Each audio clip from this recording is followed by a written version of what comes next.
السلام علیکم ورحمۃ اللہ وبرکاتہ۔ تاریخی اعتبار سے دنیا کا ایک اہم ترین شہر جب فتح ہونے جا رہا تھا تو فاتح فوج کے سپہ سالار نے اپنے حاکم سے کہا کہ آپ آئیں اور شہر کا چارج سنبھالیں، اور یہی شرط اس شہر کے حاکم نے بھی رکھی تھی کہ حاکم آئے گا تو اسے ہی شہر کی کنجیاں عطا کی جائیں گی۔ چنانچہ حاکم نے آنے کی اطلاع کر دی اور لوگ اس کی آمد کی تیاریوں میں مصروف ہو گئے۔ جس دن اس حاکم نے شہر میں داخل ہونا تھا اس دن صبح سویرے لوگ اس کے استقبال کے لیے شہر کے باہر جمع ہونا شروع ہو گئے۔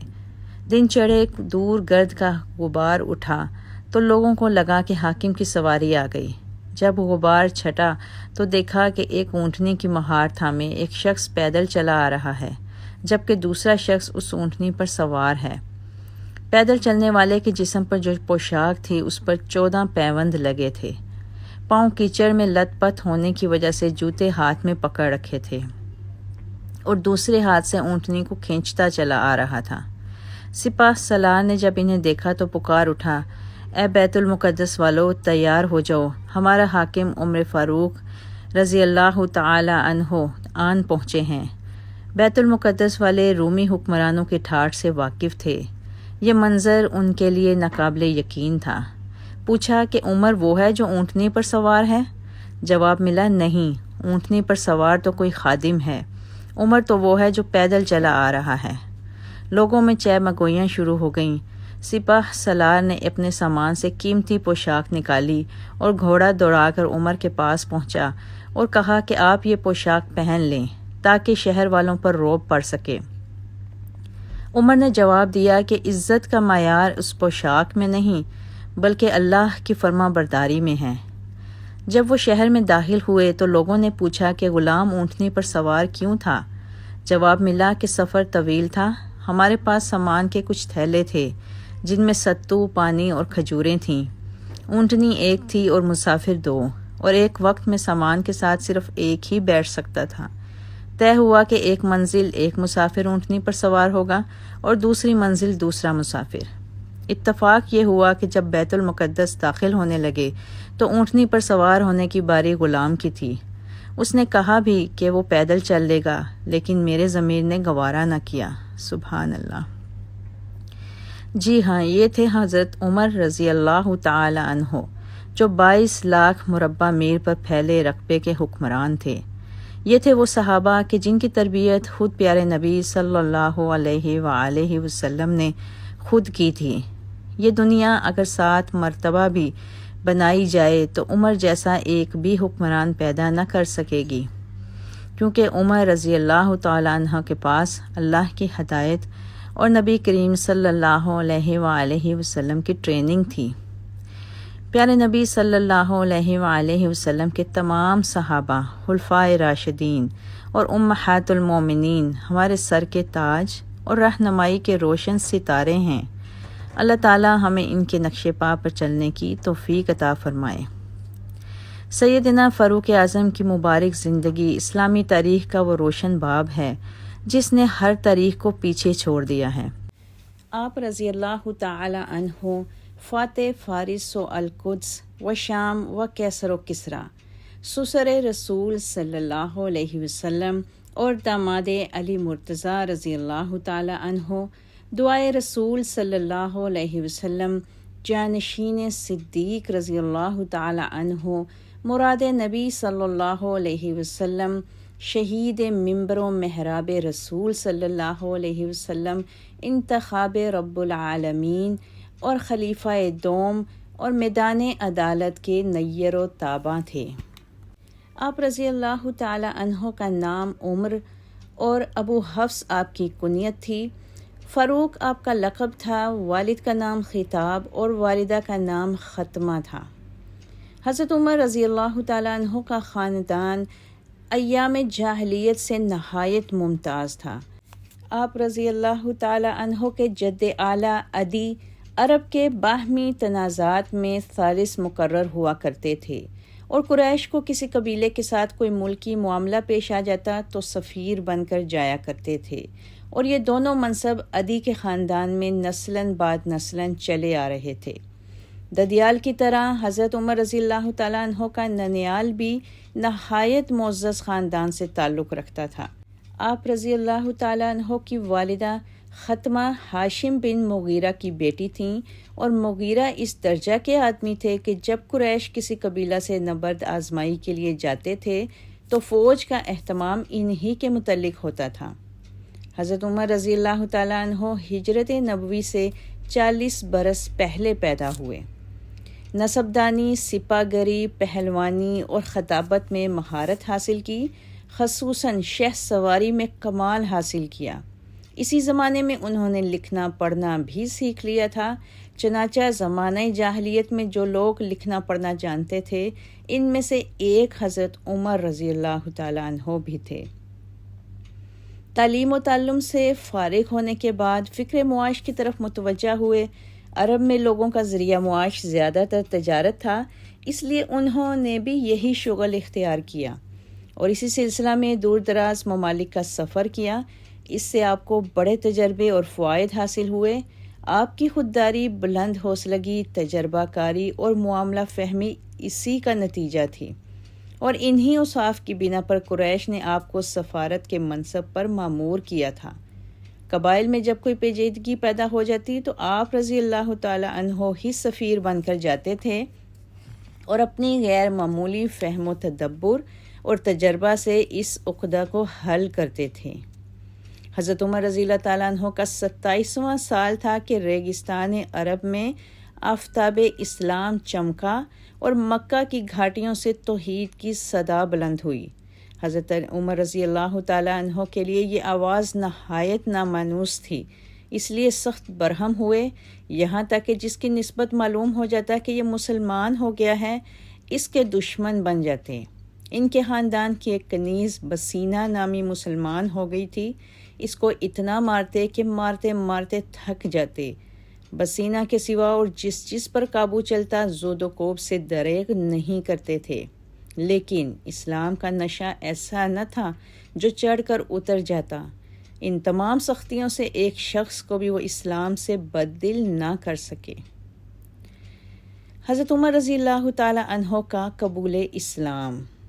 قریش کے سرکردہ اشخاص میں ابو جہل اور حضرت عمر اسلام اور پیارے نبی صلی اللہ علیہ وسلم کی دشمنی میں سب سے زیادہ سرگرم تھے، اس لیے پیارے نبی صلی اللہ علیہ وسلم نے خصوصیت کے ساتھ انہی دونوں کے لیے اسلام کی دعا فرمائی۔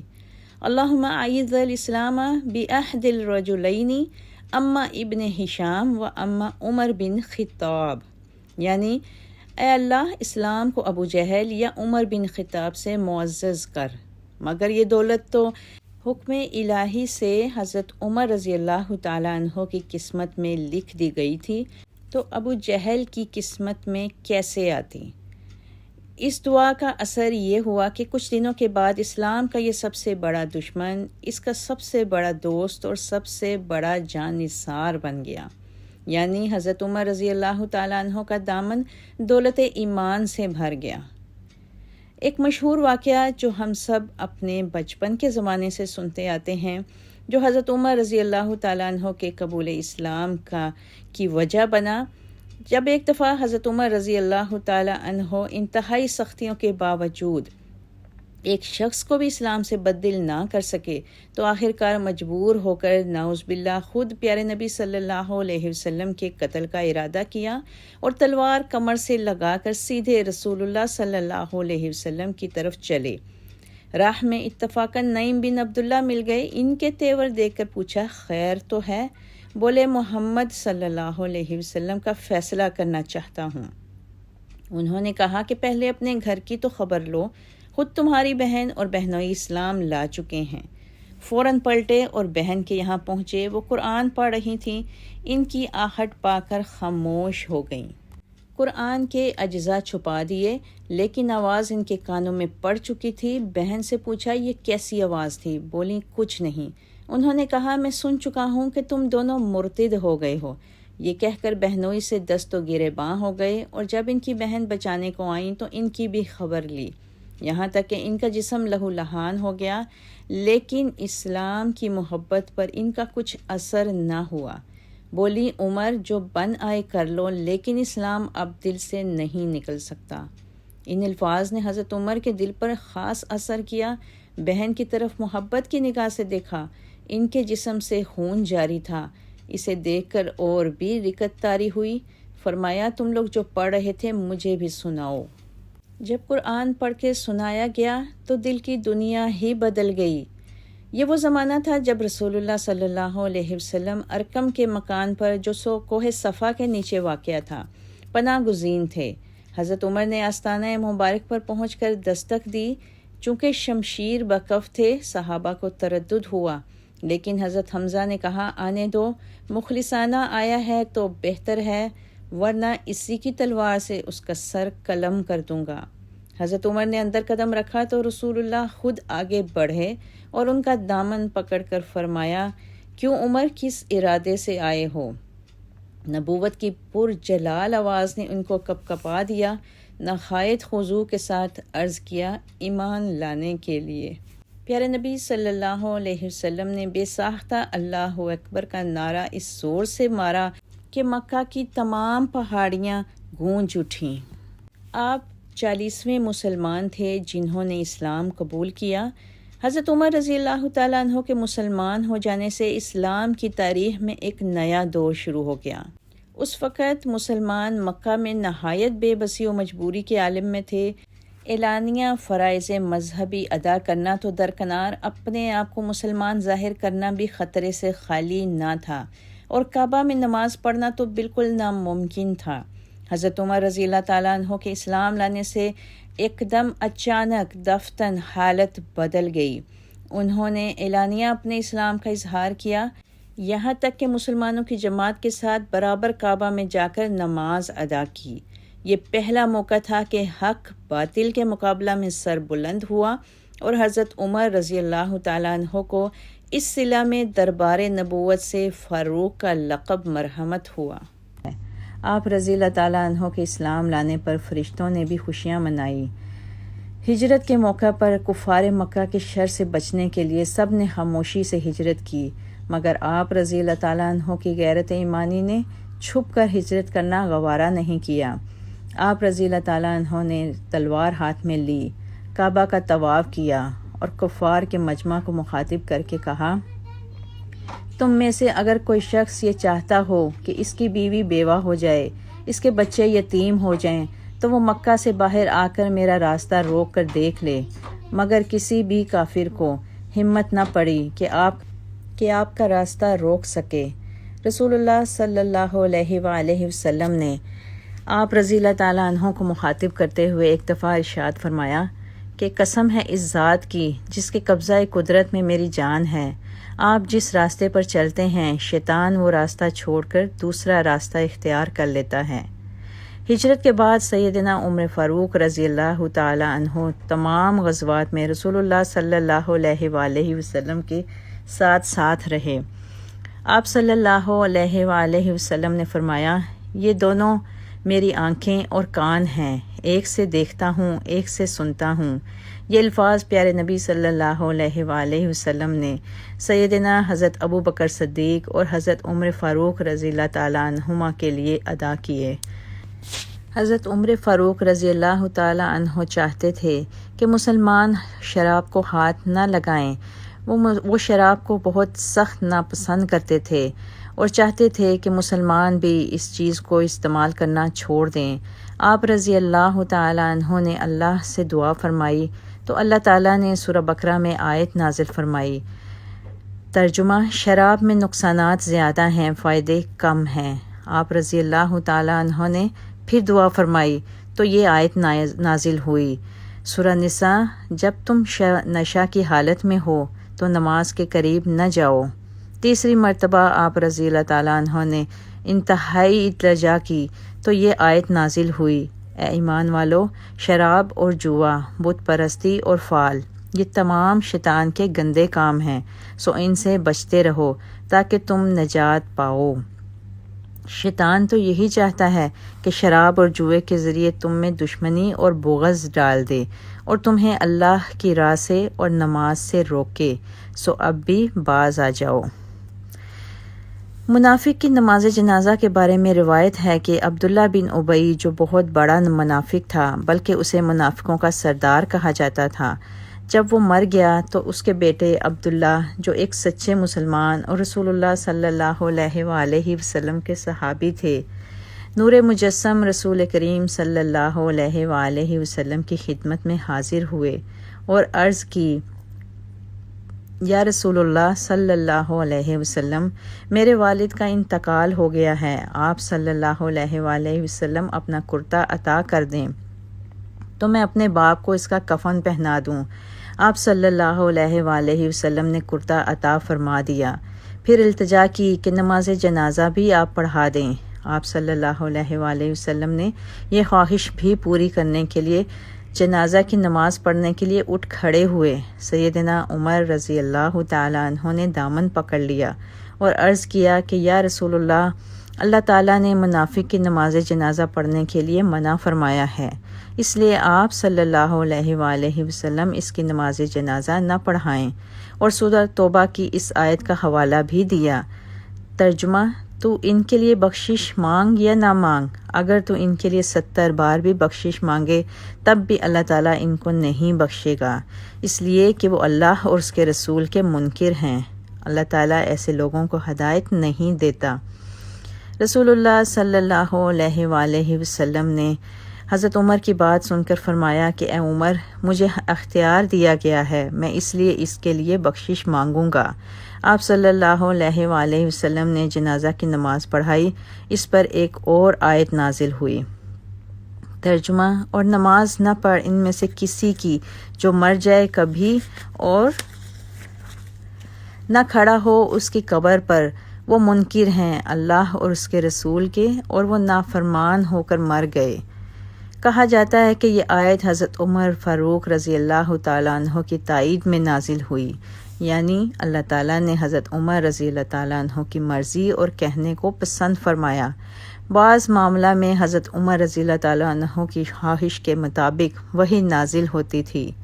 اسلام کے آغاز میں جب پردے کا حکم نہیں تھا، لوگ حضرت صلی اللہ علیہ وآلہ وسلم کے گھر آیا جایا کرتے تھے۔ یہ بات حضرت عمر رضی اللہ تعالیٰ عنہ کو پسند نہیں تھی۔ حضرت عمر نے پیارے نبی صلی اللہ علیہ وآلہ وسلم سے فرمایا، آپ اپنے اہل خانہ کی خواتین کو پردہ کا حکم فرمائیں تاکہ مردوں کے سامنے نہ آئیں۔ اللہ کے رسول اپنی مرضی سے کوئی کام نہیں کرتے تھے جب تک کہ اللہ اپنے حبیب صلی اللہ علیہ وآلہ وسلم کو حکم نہ دے۔ اللہ تعالیٰ نے حضرت عمر رضی اللہ تعالیٰ عنہ کی رائے کو پسند فرمایا۔ اس کے بعد ہی سورہ احزاب میں آیات حجاب نازل ہوئیں، اس میں اللہ تعالیٰ نے پردہ کا حکم فرما دیا۔ ترجمہ: اور قرار پکڑو اپنے گھر میں اور قائم رکھو نماز اور زکوٰۃ دیتی رہو، اطاعت میں رہو اللہ کی اور اس کے رسول کی۔ یہاں بھی اللہ تعالیٰ نے حضرت عمر رضی اللہ تعالیٰ عنہ کی رائے کی تائید کی اور پسند فرمایا۔ ایک دفعہ مدینہ میں ایک بشر نامی منافق رہتا تھا۔ ظاہر میں وہ مسلمان کہلاتا تھا، لیکن اس کا ایک دفعہ ایک یہودی سے جھگڑا ہو گیا۔ یہودی نے کہا کہ فیصلہ کروانے کے لیے پیارے نبی صلی اللہ علیہ وآلہ وسلم کے پاس چلو، ہمارے معاملے میں جو وہ فیصلہ کریں گے میں مان لوں گا۔ منافق اس کے ساتھ پیارے نبی صلی اللہ علیہ وآلہ وسلم کی خدمت میں حاضر ہوا۔ پیارے نبی صلی اللہ علیہ وآلہ وسلم نے دونوں کی بات سن کر فیصلہ یہودی کے حق میں دے دیا۔ اس منافق کو یہ بات بالکل بھی پسند نہ آئی۔ اس نے اس یہودی سے کہا کہ حضرت عمر کے پاس چلو، وہ جو فیصلہ کریں گے وہ مانیں گے، کیونکہ وہ جانتا تھا کہ حضرت عمر رضی اللہ تعالیٰ عنہ اسلام کے دشمنوں کے معاملے میں بہت سخت ہیں، اور وہ یہ خیال کرتا تھا کہ یہودی کے مقابلے میں وہ اس کی مدد کریں گے۔ جب آ کے حضرت عمر رضی اللہ تعالیٰ عنہ کے پاس فیصلہ سنایا گیا کہ پیارے نبی نے یہ فیصلہ سنایا ہے، اب آپ اپنا فیصلہ سنائیں، حضرت عمر رضی اللہ تعالیٰ عنہ نے فرمایا، ٹھیک ہے، تم دونوں یہیں ٹھہرو، میں فیصلہ کرتا ہوں۔ حضرت عمر رضی اللہ تعالیٰ عنہ اندر تشریف لے گئے اور تلوار لے کر باہر آئے اور منافق کا سر تن سے جدا کر دیا اور فرمایا کہ جس کو رسول اللہ صلی اللہ علیہ وآلہ وسلم کا فیصلہ منظور نہیں، اس کا فیصلہ عمر کی تلوار کرے گی۔